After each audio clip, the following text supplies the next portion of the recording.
Hey, welcome to my channel. This is a channel where we just teach the Bible. That's all we do. Hope you'll subscribe to it. Hit the bell so you get notified. Give me thumbs up, make comments, do everything you can to help me get this out to as many people so we can just teach them the Bible so they can come to know Christ and understand the truth.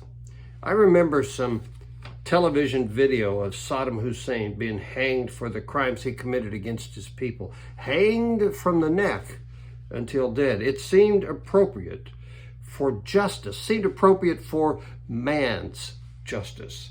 Today I want to take a look at God's justice. It's a very different thing. Romans 3:25 says God presented him as a sacrifice of atonement through faith in his blood. He did this to demonstrate his justice because in his forbearance he had left the sins committed beforehand unpunished. Who did God present as a sacrifice of atonement? Who did he present? Well, the previous verse gives us the answer. He presented Christ Jesus as a sacrifice of atonement. Another question that must be answered is, what is a sacrifice of atonement? It is a sacrifice to pay for sin and remove the sin on the basis of that payment for sin. It's a sacrifice to remove sin. It's a sacrifice of atonement.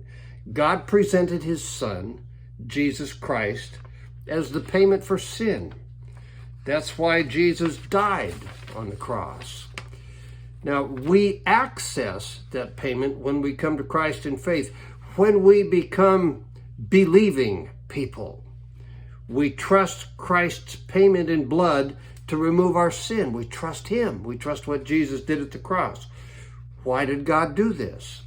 He did this to demonstrate his justice, to fulfill his justice. God's legal standard required justice for all of man's sin, and sin had not been punished. Sin has to be punished.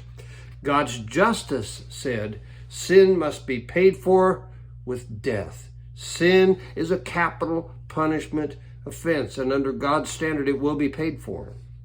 In New Testament times, under Roman rule, capital punishment was crucifixion. So Jesus was nailed to a cross and crucified. Man's justice is Saddam Hussein paying for his own crimes by hanging by the neck until dead. What is God's justice? God's justice is his Son Jesus dying on a cross to pay for my sin and your sin. God's justice is filled with grace and forgiveness. Rest in it if you've come to Christ. If you haven't, come to Christ and rest in it. I will talk to you soon.